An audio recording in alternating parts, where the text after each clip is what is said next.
the day I was born, the village decided I was a curse. It was a night so quiet, the wind itself seemed afraid to move. The moon hid behind clouds, and the stars barely dared to twinkle. My mother lay on a thin mat inside a small hut made of clay and straw. She was exhausted, her body trembling from the labor, yet her eyes shone with hope. The midwife held me carefully in her hands and froze. Not because I was dead. No, I had a heartbeat. I breathed. But I was different. My legs were short, stubby even. My arms too small. My fingers like little twigs clinging to my tiny body. I was a dwarf. The midwife swallowed hard.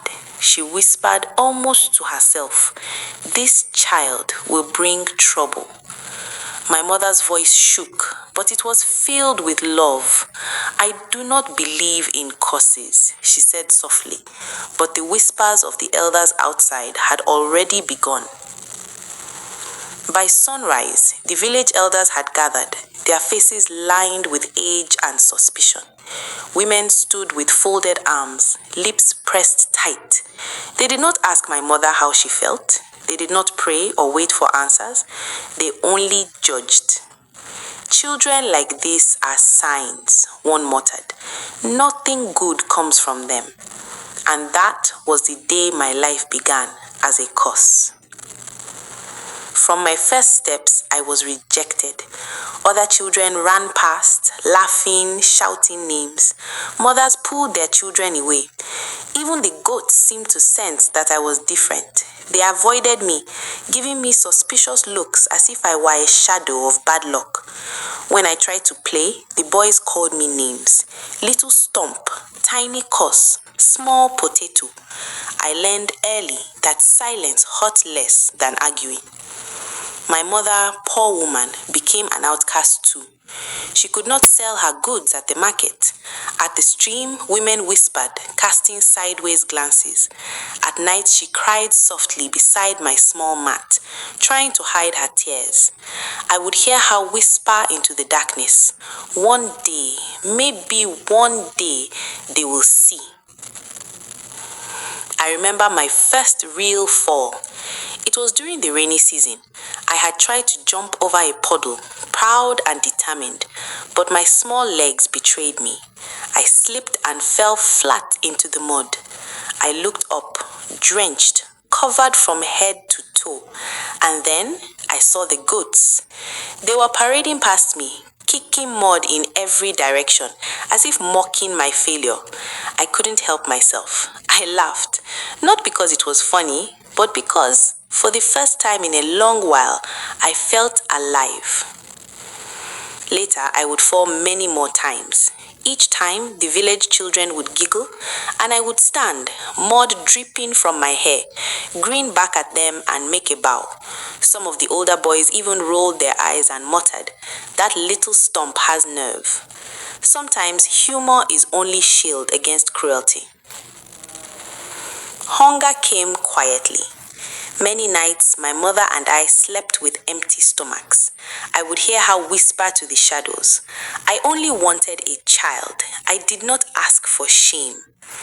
I learned what it felt like to be invisible, to be present yet unseen. I grew up quietly, watching life unfold around me. The other children climbed trees. I stayed below. They ran to the river. I waited in the reeds.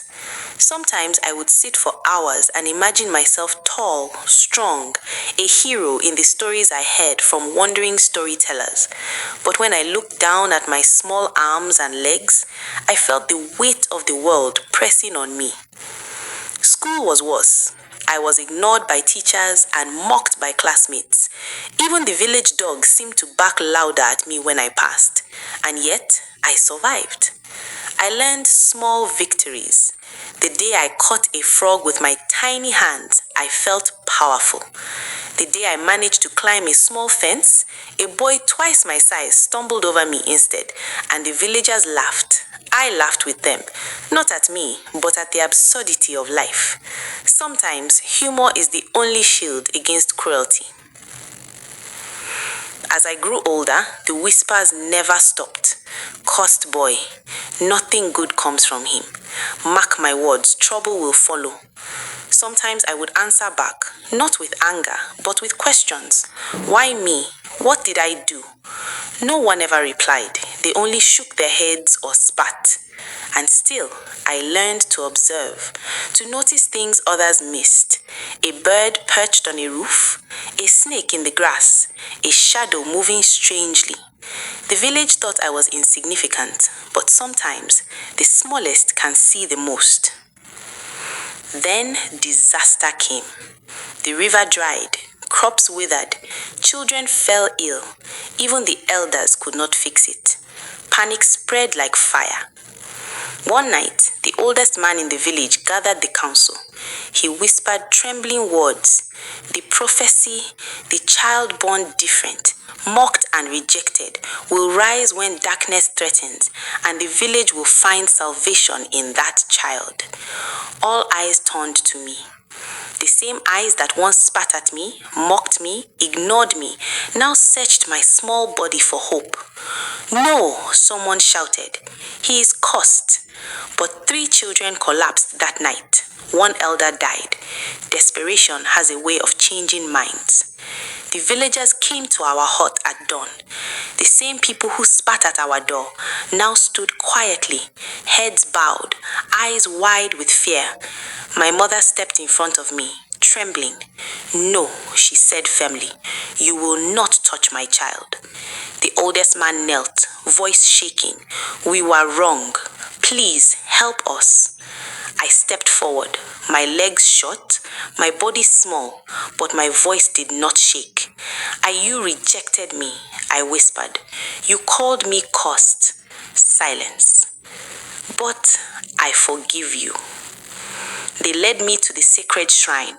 I closed my eyes, and for the first time in my life, I felt peace.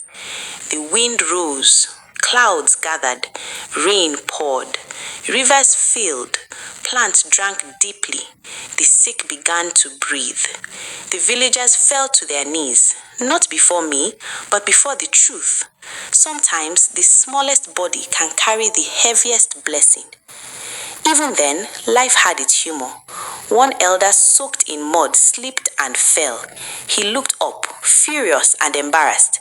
I couldn't help laughing. Children giggled. Even the adults, despite themselves, smiled. Relief can be funny. I did not grow taller. I did not change my body, but everything else changed. The village learned to see beyond fear, to see beyond words spoken in ignorance. Do not judge what you do not understand. Today's rejected child may be tomorrow's savior. Destiny cannot be cancelled by shame. Sometimes what looks like a curse is really a blessing wrapped in suffering. I am small in body, but larger than the fear of a village. I am the child they called once cursed, and yet I am their savior.